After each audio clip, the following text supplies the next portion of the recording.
Araling Panlipunan 4, Quarter 3, Week 4.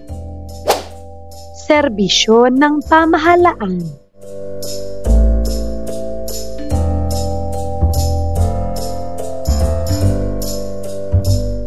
Matatag Curriculum. Bansang Makabata, Batang Makabansa with me, Teacher KMT. Magandang araw mga bata! Ngayon ay pag-aaralan natin ang tungkol sa serbisyo ng pamahalaan.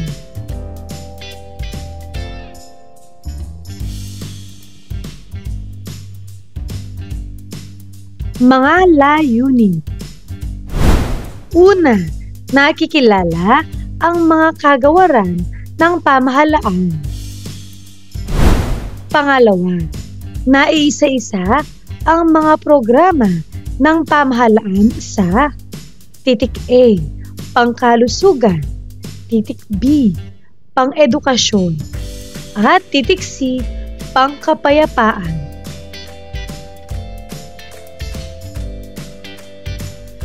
Unang araw.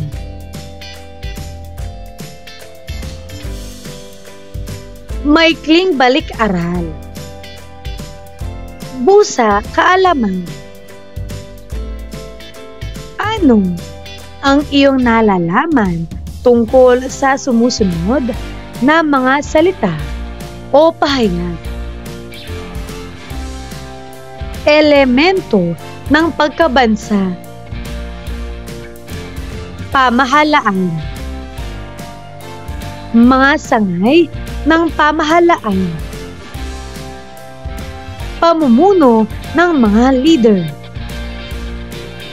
At proseso ng pamamahala.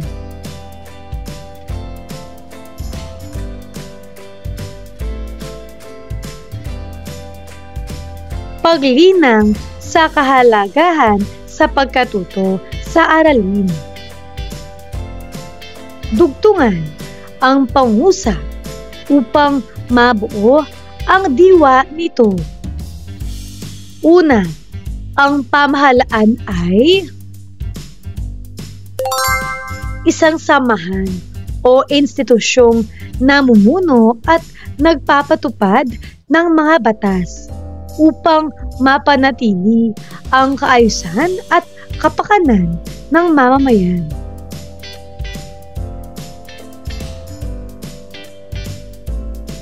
Ikalawa, mahalaga ang pamahalaan sa bawat mamamayan dahil ito ang gumagabay sa atin, nagtatanggol sa ating karapatan, at nagsisiguro na maayos at ligtas ang pamumuhay ng lahat.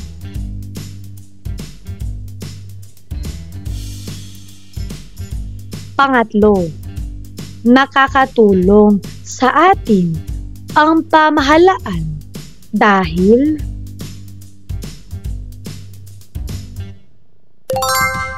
nagbibigay ito ng mga serbisyo tulad ng edukasyon, kalusugan, kalsada, at seguridad na kailangan ng mamamayan sa araw-araw na pamumuhay.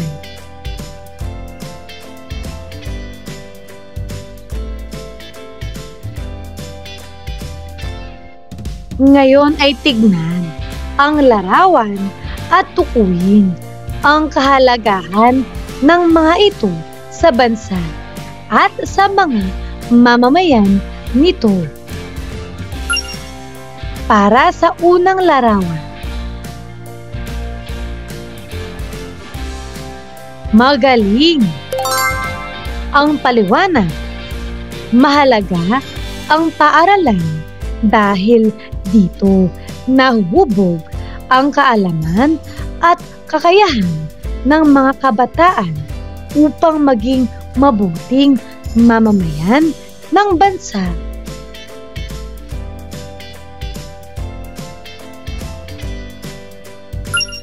Pangalawang larawan.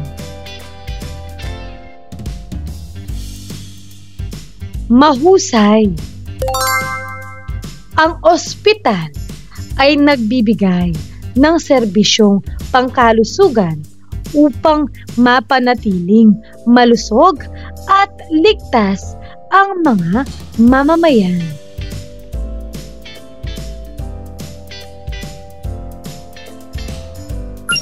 Ikatlong larawan.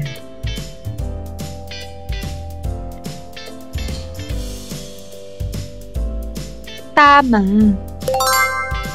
Ang mga sundalo ay nagsisilbing tagapagtanggol ng bansa laban sa mga banta at nagsisiguro ng kapayapaan at seguridad ng mamamayan.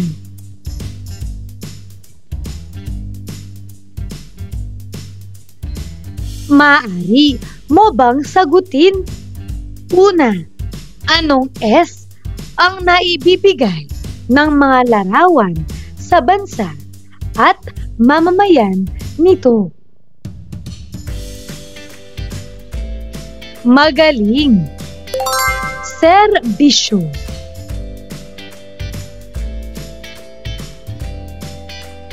Ikalawa, anong P ang natutugunan ng mga larawan? Napakahusay. Pangangailangan.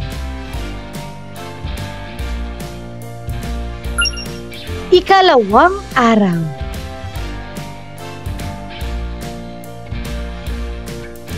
Paghawan ng bokabularyo sa nilalaman ng aralin.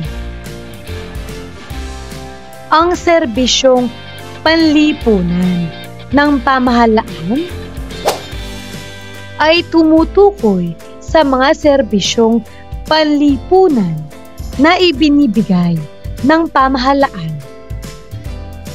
Ang mga serbisyong ito ay may layuning tugunan ang mga pangangailangan ng mamamayan at mapabuti ang kagalingan ng mga mamamayan.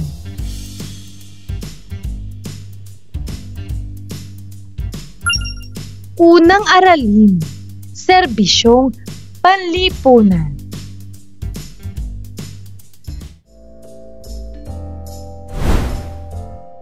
Ang mga serbisyong panlipunan ay maaaring isama ang iba't ibang programa at mga proyektong may kinalaman sa kalusugan, edukasyon at pangkapayapaan.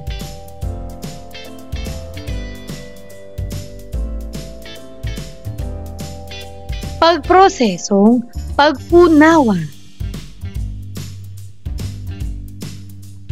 Iba't ibang kagawaran ng pamahalaan na nagbibigay serbisyong panlipunan. Tignan ang tatlong logo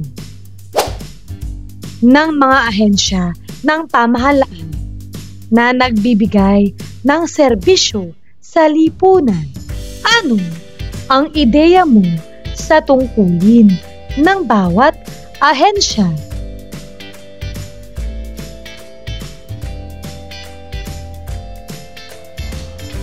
Isa-isa nating aralin.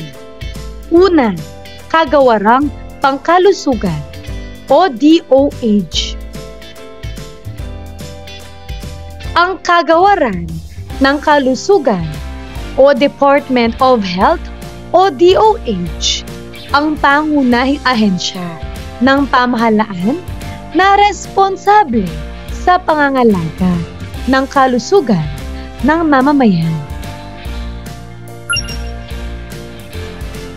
Layunin. Ang DOH ay naglalayong mapabuti ang kalusugan ng mga mamamayan sa buong bansa. Ito'y nangangasiwa sa mga patakaran at programa para sa pampublikong kalusugan, kasama na ang pagpapatupad ng mga kampanya para sa pag-iwas sa sakit at promosyon ng malusog na pamumuhay.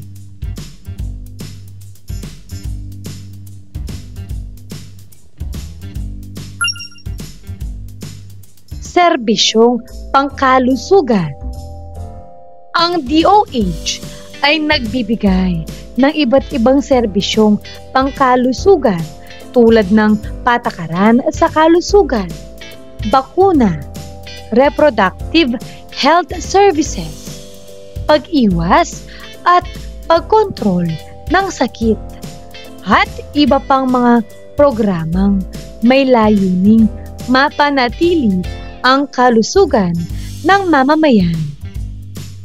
Nagpapatayo ito ng mga ospital tulad ng Philippine General Hospital, National Kidney and Transplant Institute, Lung Center of the Philippines, Philippine Heart Center at marami pang iba.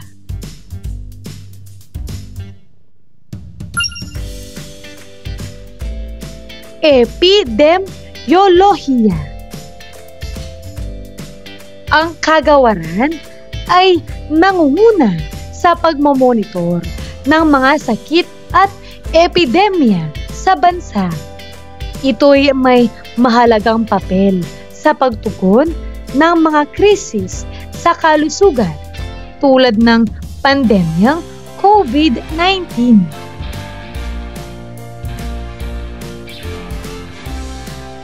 Kampanya sa kalusugan. Madalas ding nagsasagawa ang DOH ng mga kampanya upang magbigay ng impormasyon at edukasyon sa publiko tungkol sa mga issue sa kalusugan tulad ng pag-iwas sa malnutrisyon, pampublikong kalinisan at iba pa. Mga regional offices. Binubuo ang DOH ng mga regional offices na may responsibilidad sa pagpapatupad ng mga programa at patakaran sa kalusugan sa iba't ibang rehiyon ng bansa. Kalihim. Teodoro J. Herbosa.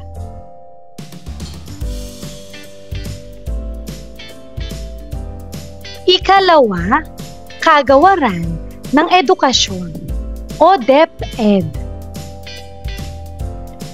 Ang kagawaran ng edukasyon o Department of Education o DepEd ang pangunahing ahensya ng pamahalaan sa Pilipinas na responsable sa pang-edukasyon ng bansa.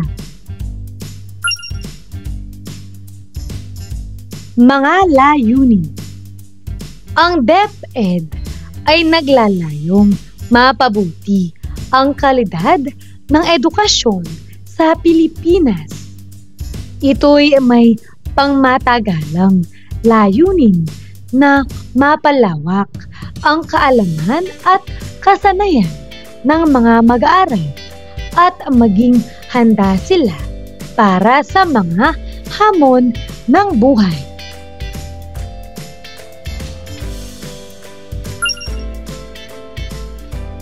Pamantayan sa kurikulum. Ang kagawaran ay nagtataguyod ng mga pamantayan sa kurikulum para sa iba't ibang antas ng edukasyon, mula sa kindergarten hanggang senior high school.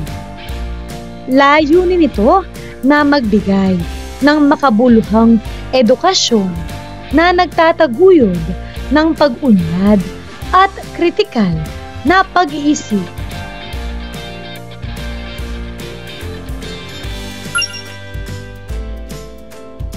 Mga programa. Ang DepEd ay nangangasiwa ng iba't ibang programa tulad ng K-12 program, Basic Education Learning Continuity Plan o BELCP at iba pang mga proyektong may layuning mapabuti ang sistema ng edukasyon sa bansa.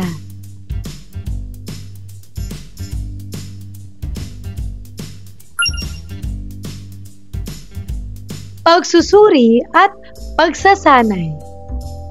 Nag-iimplementa ang DepEd ng mga pagsusuri at pagsasanay para sa mga guro upang mapabuti ang kanilang kasanayan at pagtuturo. Layunin nito ang pagpapalakas ng kakayahan ng mga guro sa paghatid ng dekalidad na edukasyon.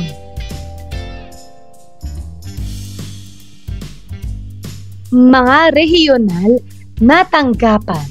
Binubuo ang DepEd ng mga regional offices na may responsibilidad sa pagpapatupad ng mga patakaran at programa sa edukasyon sa iba't ibang rehiyon ng bansa.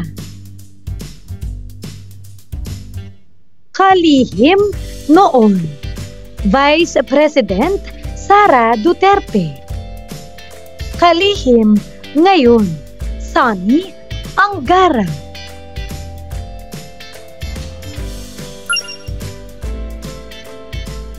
Partisipasyon sa international na komunidad. Ang DepEd ay aktibong kasapi sa iba't ibang international na organisasyon at nagtataguyod ng kooperasyon para sa pag-unlad ng edukasyon sa global na antas.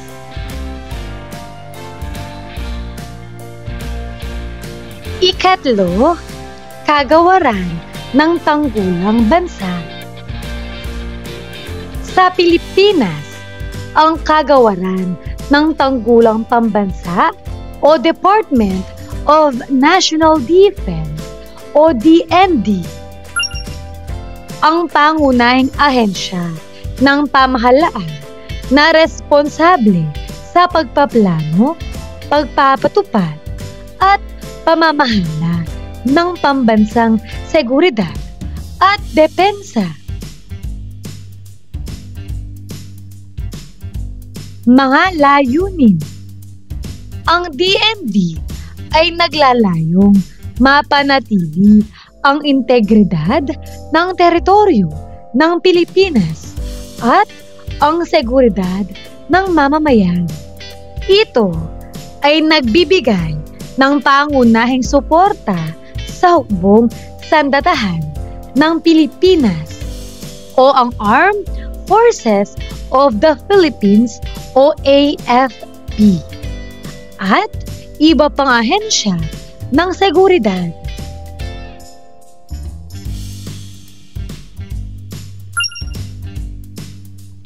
Hukbong sandatahan. Ang DND ay namamahala ng AFP na kinabibilangan ng Army, Navy, Air Force at iba pang sektor na nagtataguyod ng pambansang seguridad. Ang DND ay tumutok sa modernisasyon at pag-unlad ng kagamitang militar upang mapanatili ang kakayahan ng bansa sa aspekto ng depensa.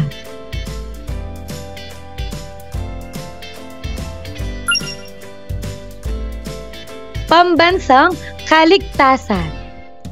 Ito ay may pangunahing papel sa pagtutok sa pambansang kaligtasan at pagharap sa mga hamon tulad ng terorismo, insurhensya at iba pang banta sa seguridad ng bansa.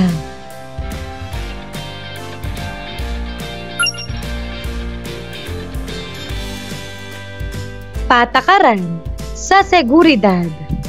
Ang DND ay nagbibigay ng patakaran at gabay para sa pambansang seguridad at depensa.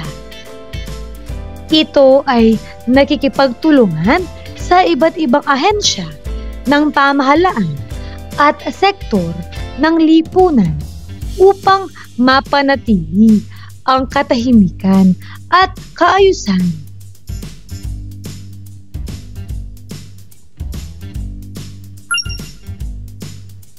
Pagsasanay at pag-unlad. Ang DND ay may mga programa para sa pagsasanay at pag-unlad ng mga miyembro ng AFP upang mapanatili ang kanilang profesionalismo at kahandaan.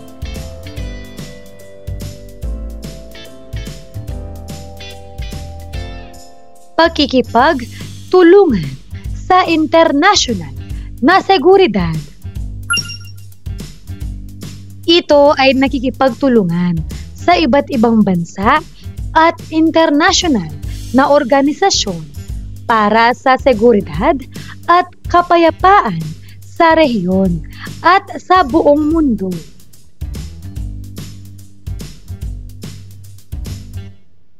Ang DND ay isang pangunahing sangay ng pamahalaan na nagsusulong ng kaligtasan at depensa ng Pilipinas.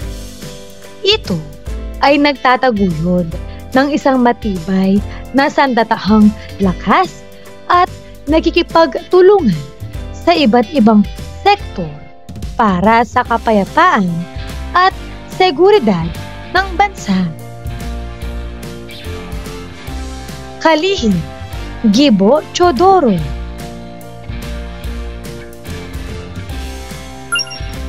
Ikatlong araw. Paglalapat at pag-uugnay. Gagabayin ka ng iyong guro para sa gawain ito.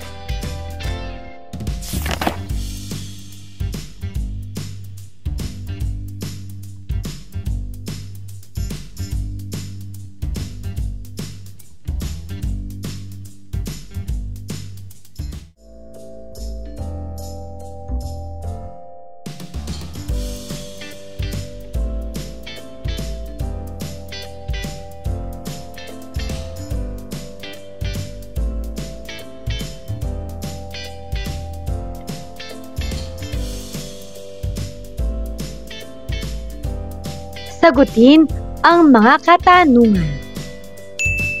Una, ano ang pangunahing ahensya ng pamahalaan sa Pilipinas na responsable sa pangangalaga ng kalusugan ng mamamayan?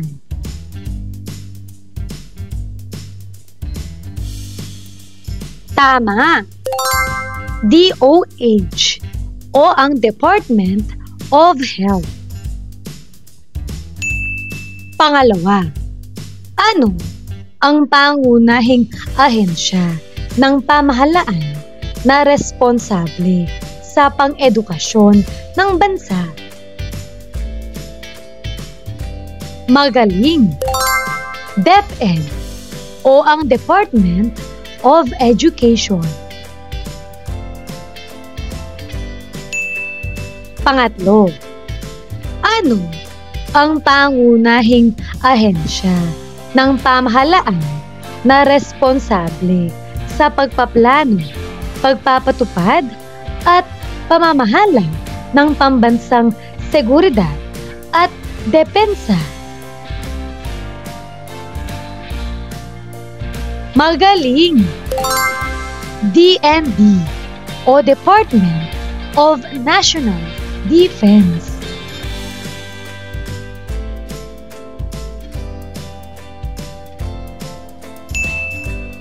Pang-apat, ang DOH ay naglalayong mapabuti ang kalusugan ng mga mamamayan sa buong bansa sa pamamagitan ng pagpapatupad ng mga patlang at patlang para sa pampublikong kalusugan. Ano ang tamang sagot? Magaling, programa at patakaran.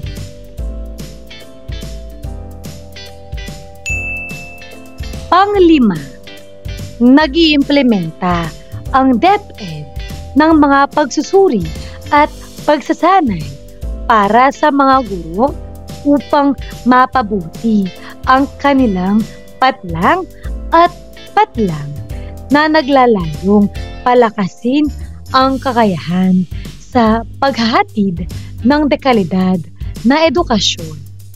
Ano ang tamang sagot?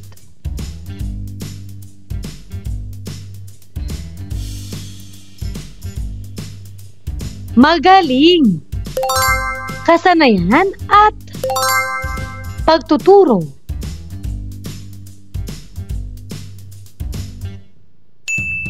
Pang-anim, ang DND ay may pangunahing papel sa pagtutok sa pambansang kaligtasan at pagharap sa mga hamon tulad ng patlang. Ano ang tamang sagot?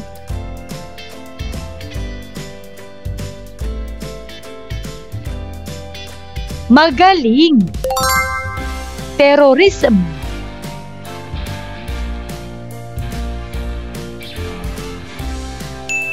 Pang-pito, ang DepEd ay aktibong kasapi sa iba't ibang international na organisasyon at nagtataguyod ng kooperasyon para sa pag-unlad ng edukasyon sa patlang na antas.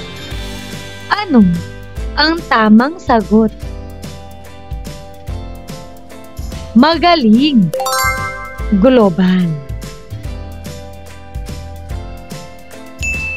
Pang-walo, ano ang ahensya ng pamahalaan na nagpapatupad ng K-12 program? Napakagaling! DepEd.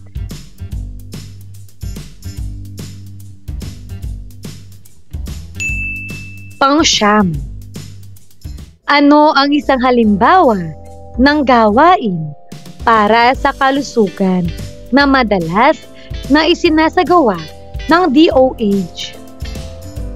A. Kampanya laban sa katiwalian. B. Kampanya sa kalayaan ng media. C.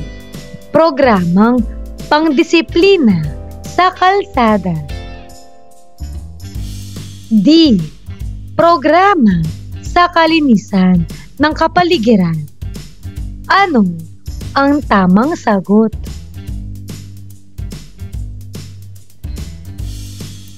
Napakahusay! D. Programa sa kalinisan ng kapaligiran.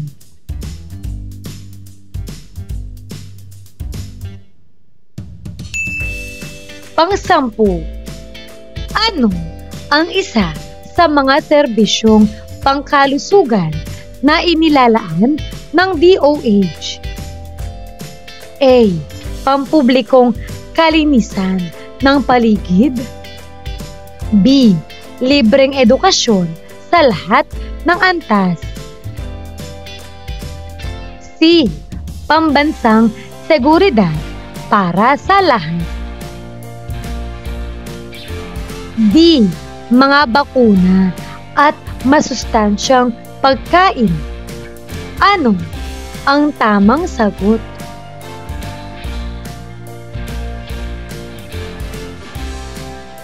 Magaling! D.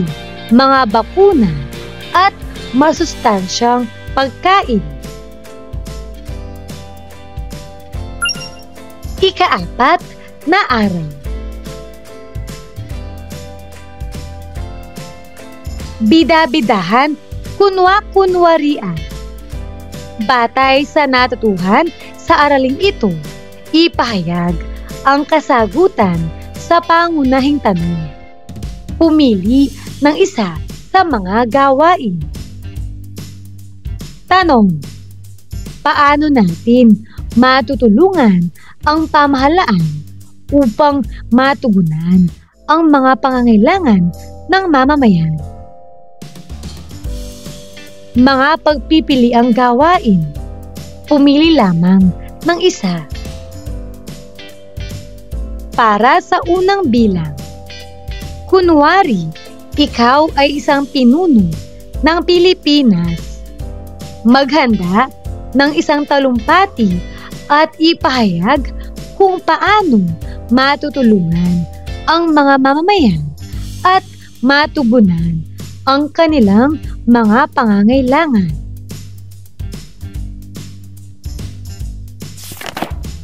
Pangalawa, kunwari isa kang artista. Gumawa ng isang advertisement na maghihikayat kung paano natin matutulungan ang ating pamahalaan upang higit na matugunan ang mga pangangailangan ng mga mamamayan.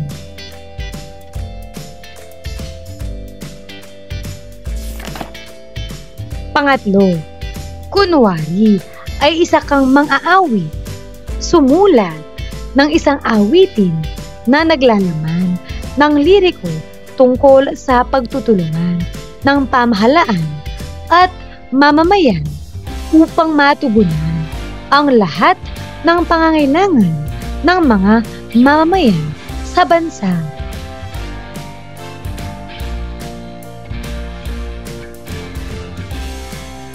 Pabakong pagkatuto. Bintana ng pag-unawa.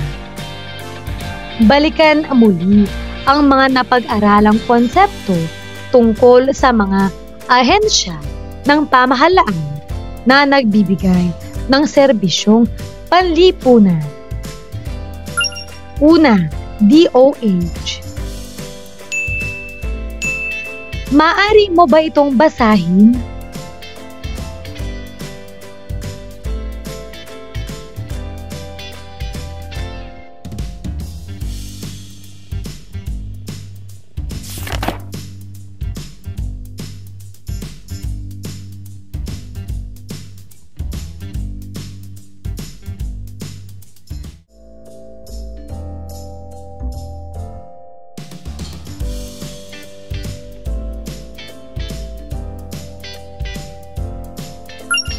Ikalawa, DepEd. Basahin mo ito.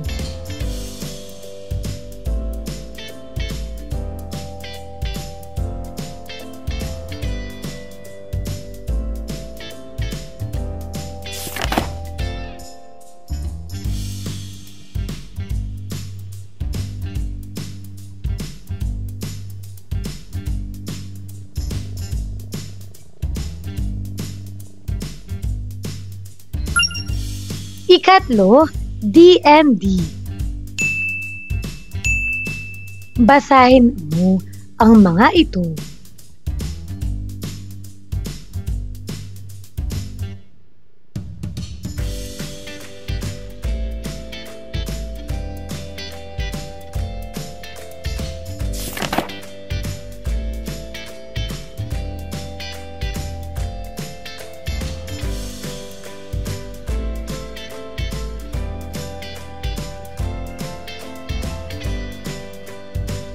Pagsusulit. Tukuyin ang ahensya na inilalarawan ng sumusunod na pahayag. Isulat sa patlang ang katumbas na letra ng mga ahensya ng pamahalaan. Una, DOH, Kagawaran ng Kalusugan. Pangalawa, DepEd, Kagawaran ng Edukasyon. Pangatlo, DND. Kagawaran ng tanggulang bansa. Para sa unang bilang, nagbibigay ng libreng edukasyon. Ano ang tamang sagot? Mahusay! DepEd. Pangalawa, nagbibigay ng libreng bakuna. Ano ang tamang sagot? Magaling! DOH. Pangatlo, tinitiyak na ligtas ang mga mamamayan sa kapahamakan. Ano ang tamang sagot?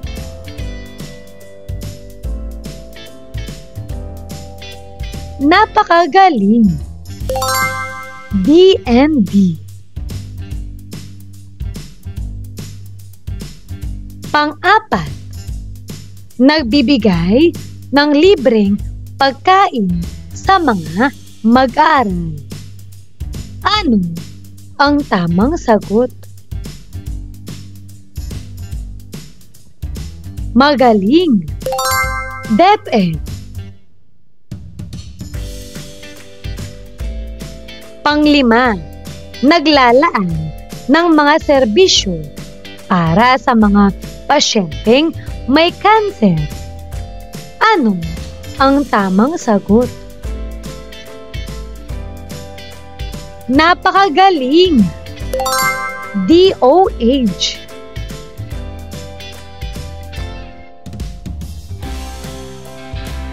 Mahusay mga bata!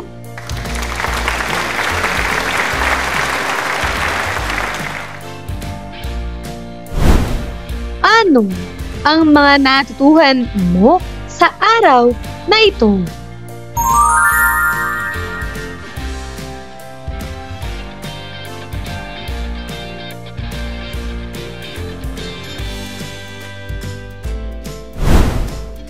Ngayong araw na ito, natutuhan ko ang tungkol sa mga kagawaran ng pamahalaan, ang mga programa ng pamahalaan sa pangkalusugan, pang-edukasyon, at pangkapayapaan. Maraming salamat sa pakikinig mga bata! Sana ay may natutuhan kayo. Huwag mo kalimutan, pindutin ang like, share, at subscribe.